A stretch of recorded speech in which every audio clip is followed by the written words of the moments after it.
this, what they consider to be junk music. Rock and roll has got to go, and go it does. It concerned parents, it concerned preachers, teachers, legislators, that there was some kind of an evil influence coming into the music, and it was going to pervert the sensibilities of the young. The people that were branding it demon rock and roll and condemning it, because it had a black background, or condemning it for moral reasons, I think that's a very overblown, very small segment of the population. I think most of the record industry was happy to have some new gimmick to sell records with. And, the business of America is business. Anything that sells and is profitable, people are going to like.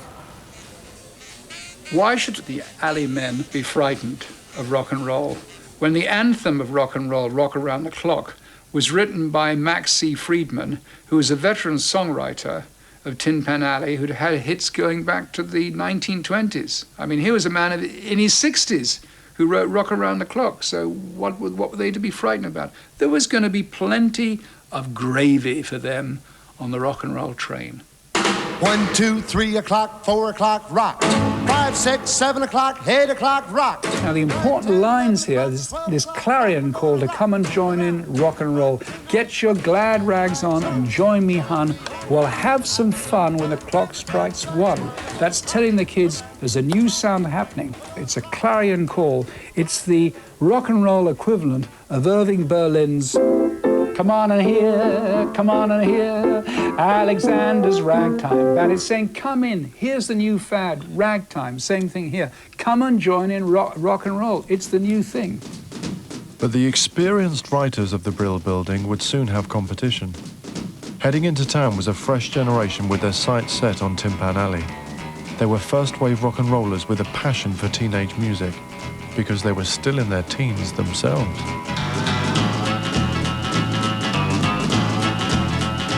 At 1650 Broadway, a young publisher called Don Kirshner had just opened the doors of Aldon Music to create a home for these new songwriters.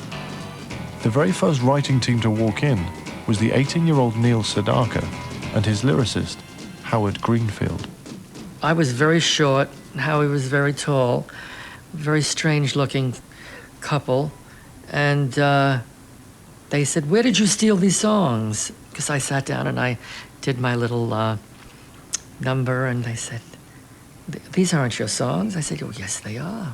And Don Kirshner said, "Oh, well, I know Connie Francis. You must play this for her." And I said, "Oh," I was so excited. Connie Francis, the #1 female vocalist in the world. And I said, "Look, we got to go to Jersey. And if I get a record with Connie Francis, will you sign with me for 5 years?" And I think they thought I was a little crazy or whatever. And they said, "Okay, we'll do that." We went to Connie. And I sat and played her all of my best ballads because she had just had Who's Sorry Now, the #1 record in the country. So I thought for sure she would do a ballad. And she wasn't very interested doing her paperwork, and I was singing and nobody was interested. And then I whispered to Howie, "I'm going to play Stupid Cupid." He said, "How could you do that? You promised it to the Shepherd Sisters." I said, "I don't care. I'm with Connie Francis, the #1 female vocalist." I've started this 12-bar blues because she liked Joanne Campbell, who was a blues singer. Stupid Cupid, you're a real mean guy. I'd like to clip your wings so you can't fly. I'm in love and it's a crying shame. And I know that you're the one to blame. Hey, hey, set me free. Stupid Cupid, stop picking on me. She said, "I'll take it. It's my next record." Hey, hey, set me free. Stupid Cupid, stop picking on me. With the success of Stupid Cupid, Aldon were up and running. Kirshner set about drawing together a tight group of young New York talent, which soon would be writing the most memorable songs of the era. You got me jumping like a crazy clown. Donnie Kirshner and his crew of songwriters was almost like a reversion back to the 20s, where the publishers in Tin Pan Alley would have an office with a dozen rooms or so, and in each one there'd be a songwriter or a team of songwriters grinding songs out.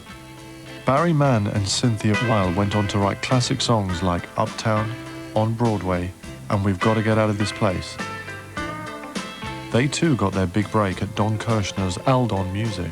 When we started writing at 1650, at least I didn't feel we were part of a Tin Pan Alley tradition. We were kind of the antichrist to those people. Yeah, we really you were. know? Yeah, we really kind of, we didn't look down on it, but even the music was kind of moving on. Even though we would still write, at the time, you could still get a Perry Como record or an Andy Williams record. But music was really changing, and in a way, we really kind of looked down. We were the bridge. We always thought that we were the bridge between the old Tin Pan Alley and rock and roll. The environment was so energetic and so electric. So one songwriting team, Manoel would write, You Lost That Love and Feeling.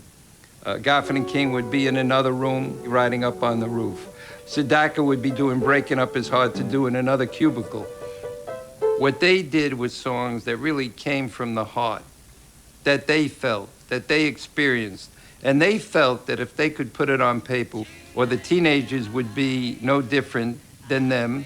And most of the songs, if you analyze it, they had a universal and global quality which everybody could relate to. In Billboard magazine, there's a page called The Hits of the World. They still have it. And I looked at the top songs in each country and bought the records and analyzed why they were hit records. There was a certain drum beat, a certain guitar lick, the harmonic rhythm where the chords changed. Girls' names were very big. I took all of these ingredients and I put them together and I came up with Oh, Carol, I am but a fool. Darling, I love you, though you treat me cruel. You hurt me, and you make me cry. But if you leave me, I will surely die. Here were people who were just slightly older than the audience that they were writing for, and who saw, and many of them had musical training. Many of them had gone to Juilliard or Curtis or places like that. They had classical musical training, but at the same time they loved rock and roll, and they thought there should be some way of bringing this together. I mean, that was part of the fun of it, too. The fun of it was not to see music as being classical music here, Broadway music here, rock and roll music here, but to see them as all having elements that could be drawn upon. I mean, it's a kind of synthesis. This is where my classical music comes in. I was studying a Villa-Lobos piece, great composer from Brazil, and there was a piece that went...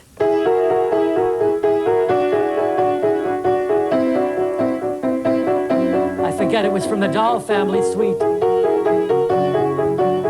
And I wanted the 1-6-2-5. And then in the chorus, I wanted a little, a wait, a break, a little break, a little wait, a little,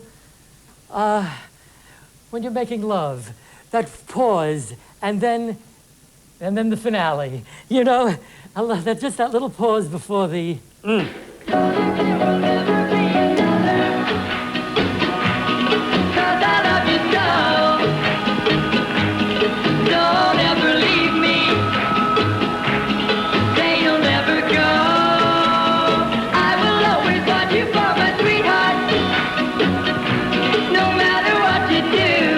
The inspiration for the song was Neil Sedaka's former sweetheart, Carole King. She also joined the Aldon fold, aged 19. Her first assignment, written with husband Jerry Goffin, was a song destined to become a classic. Will You Love Me Tomorrow was the first hit song that Jerry and I ever had as songwriters. It was we were married and you're just starting out. And Jerry had a job as a chemist, and when Will You Love Me Tomorrow hit really big, he could quit his day job and become a full-time songwriter, so that was kind of exciting. Tonight you're mine, complete.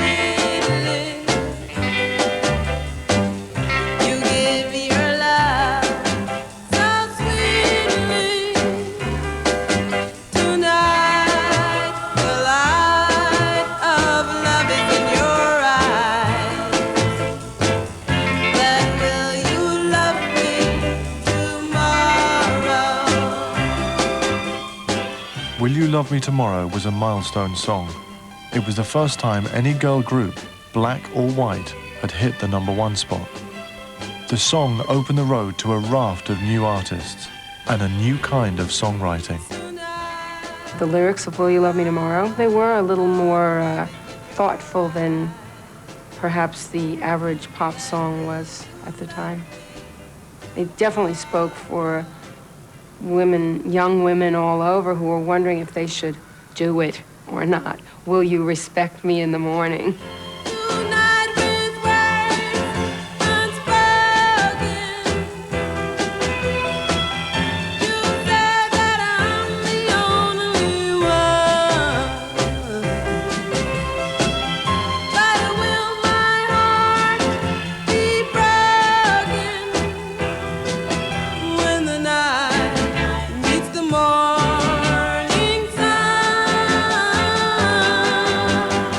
Will You Still Love Me Tomorrow was a song about sex. It was a very adult song for the girls to be singing. You know, very, very adult song. But it was a great song because it wasn't a dirty song.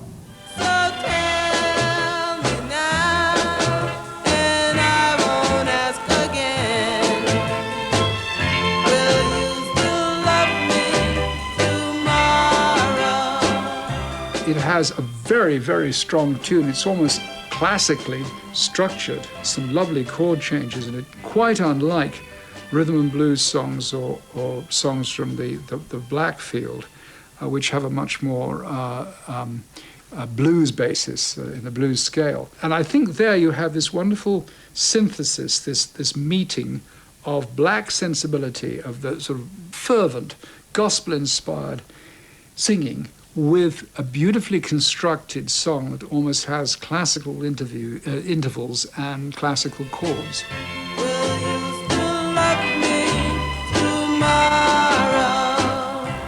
What started to change, what became more and more apparent, was that you were getting songs really from a female perspective, often written by women songwriters as well. Will You Still Love Me Tomorrow is a question from a woman's point of view. Leslie Gore, say, who backed up by a girl group and as a female singer, takes this kind of influence, starts out with a song like It's My Party, I Can Cry If I Want To, kind of teenage angst song, but then a year or two later comes out with You Don't Own Me. I mean, what a statement here. A kind of precedent even for Aretha Franklin with Respect there, and other kinds of songs that are saying there is a female point of view. Young girls were still idolizing the young male pop idols, and now there was an opportunity for the young women to see themselves, to identify in a new, in a more personal way. You don't own me. I'm not just your many toys. You don't own me. Don't say I can't go from your voice. And don't tell me what to do. Don't tell me what to say. And please, when I go out with you, don't. I can't get away from the fact, and I won't even try anymore, 2 men wrote that song. So there's a perfect example of 2 guys who are beginning to get that there are women out there who've got a message to send. And after I heard the lyric and realized that this is definitely a lyric I want to sing, I was tremendously taken by the structure. It starts out in a minor key, so you get this tremendous pathos. It's almost an Israeli kind of a lament. And then you come into this, don't tell me what to